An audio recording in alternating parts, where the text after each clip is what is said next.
बिस्मिल्लाहिर्रहमानिर्रहीम। अस्सलाम वालेकुम नाज़रीन, एग्रीकल्चर एवोल्यूशन के साथ मैं हूं आपका होस्ट सदाकत अली।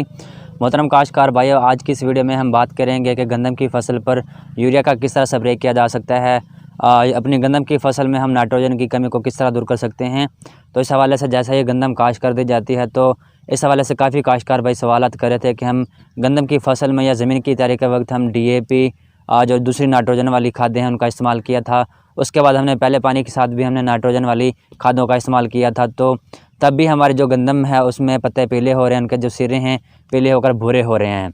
तो आज इस हवाले से बताएंगे कि आप गंदम की फसल में किस तरह अपने नाइट्रोजन की कमी को पूरा कर सकते हैं। आया इसके फोलियर स्प्रे भी किए जा सकते हैं या नहीं, और कितनी मिकदार में हम फोलियर स्प्रे अगर करना चाहें तो करके अपने गंदम की फसल में यह नाइट्रोजन की कमी पूरा कर सकते हैं। और इसके लिए हम कौन सा बेहतरीन तरीका कर सकते हैं कि अपनी फसल में जो नाइट्रोजन की कमी है उसको पूरा कर सकते हैं। और इस हवाले से अक्सर काश्तकार भाई सवालत कर रहे हैं कि हमने गंदम को रेतीले रकबे में काश्त किया हुआ है या कलराठी रकबे में काश्त किया हुआ है, वहाँ पर हम ट्यूबवेल वाला पानी लगाते हैं, तो उस सूरत में हमारी जो गंदम की फसल है यूरिया वाली खादें या जो दूसरी नाइट्रोजन वाली खादें हैं इनके इस्तेमाल के बावजूद पत्ते पीले हो रहे हैं और फसल भी पीली हो रही है और हमारी ज़मीन भी कमज़ोर है, तो उस सूरत में हम वहाँ पर नाइट्रोजन की कमी को किस तरह पूरा कर सकते हैं। तो मोहतरम काश्तकार भाइयों, आज की इस वीडियो में हम आपको बताएंगे कि आप अपनी फसल में इन सब मसाइल के बावजूद आप किस तरह अपनी फसल में नाइट्रोजन की कमी को पूरा कर सकते हैं और इसका बेहतरीन तरीकाकार क्या हो सकता है।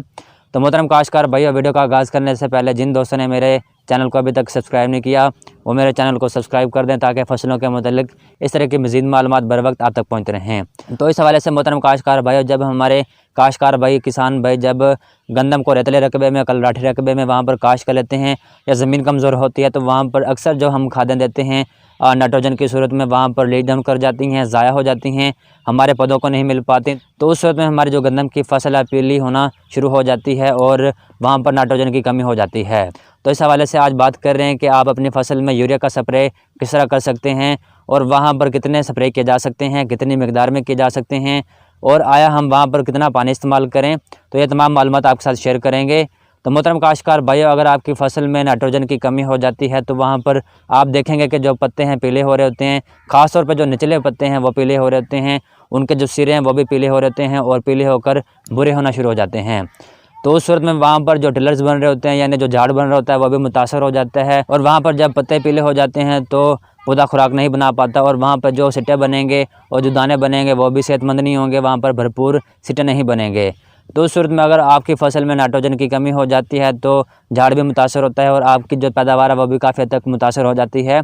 तो मोहतरम काश्तकार भाइयों, अब बात कर लेते हैं कि हमने कितने मिकदार में कब और किस मरले पर ये नाइट्रोजन की जो मिकदार है पूरी कर सकते हैं, यानी जो यूरिया है उसका स्प्रे कर सकते हैं। मोहतरम काश्तकार भाइयों, ये जो हम यूरिया का स्प्रे आपको बता रहे हैं तो ये सिर्फ आर्जी तौर पे होगा कि आप नाइट्रोजन की कमी को पूरा कर सकते हैं, लेकिन ज़्यादा बेहतरीन तरीकाकार यही होता है कि आप ज़मीन की तैयारी के वक्त या पहले पानी पर जो दूसरी ये नाइट्रोजन वाली खादें हैं DAP वगैरह, यूरिया वगैरह या कैल्शियम अमोनियम नाइट्रेट है, ये आप फ्लड कर लें तो ये देर तक वहाँ पर आपकी ज़मीन में मौजूद होती हैं। वहाँ पर जैसे आप पानी लगाते हैं, पानी लगाने के बाद ये जो खुराक है वहाँ पर देते हैं तो वहाँ पर ये काफ़ी देर तक शरबत बनकर आपकी फसल में आपके पौधों को मैसर रहती है। लेकिन आज हम बात कर रहे हैं कि आप आर्जी तौर पर अपनी फसल में नाइट्रोजन की कमी को किस तरह पूरा कर सकते हैं, तो उस हवाले से आपके साथ ये मालूमात शेयर करेंगे। तो मोहतरम काश्तकार भाइयों, इस हवाले से आपने ये तरीकाकार करना है, जब आपकी फसल तकरीबन 30 से 35 दिन की हो चुकी हो तो आप तकरीबन 1 किलो यूरिया ले लें और उसमें तकरीबन 100 लीटर पानी मिक्स करके महलूल बना के आप अपनी फसल पर स्प्रे करवा दें।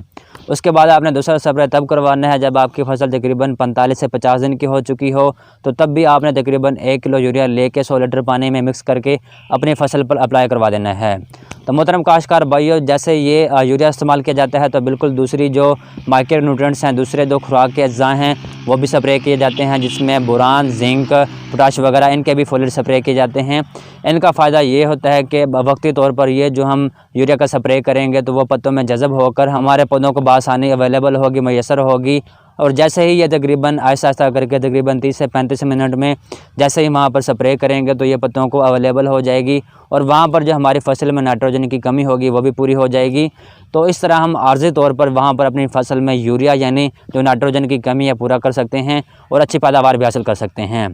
तो मोहतरम काश्तकार भाई, अगर आप इस तरीके से वहाँ पर अपनी फसल में नाइट्रोजन का स्प्रे करवाएंगे तो आप वक्ती तौर पर जो वहाँ पर नाइट्रोजन की कमी होगी वो भी पूरा कर लेंगे। तो मोहतरम काश्तकार भाई, बताता चलूँ कि इसका एक ये भी फ़ायदा है कि जब वहाँ पे आप स्प्रे करेंगे तो वहाँ पर आपकी फसल में पानी की ज़रूरत नहीं होगी। जैसे कि देखा जाता है कि वहाँ पे हम DAP, यूरिया या दूसरी कैनवारा वाली खादें इस्तेमाल करते हैं तो वहाँ पर हमें पानी लगाना पड़ता है। पानी लगाने के बाद ये खुराक देते हैं तो वहाँ पर शरबत बनकर हमारी फसल में ये मौजूद होते हैं, हमारे पौधों को मैसर हो जाते हैं। तो उस शर्त मैं बताता चलूँ कि जब ये हम यूरिया का स्प्रे करेंगे तो वहाँ पर हमें पानी की इतनी ज़रूरत नहीं होगी। और इसमें जैसे हमने बताया कि आपने तकरीबन 100 लीटर जो पानी है वो इस्तेमाल करना है, सिर्फ इसी की ज़रूरत होगी। और आपने 1 किलो जो यूरिया है वो लेकर आपने 100 लीटर पानी में महलूल बनाकर इसमें आप स्प्रे करवा दें। तो इंशाल्लाह अगर आप इस तरीके से वहाँ पर यूरिया का स्प्रे करवाएंगे तो आपकी फसल में जो नाइट्रोजन है उसकी कमी पूरी हो जाएगी और वहाँ पर जो झाड़ बनेगा वो भी बेहतरीन बनेगा, पौधे लश ग्रीन हो जाएंगे, पर सब्ज़ा ही सब्ज़ा हो जाएगा और यकीनन आप अपनी गंदम की फसल से अच्छी पैदावार भी हासिल कर पाएंगे।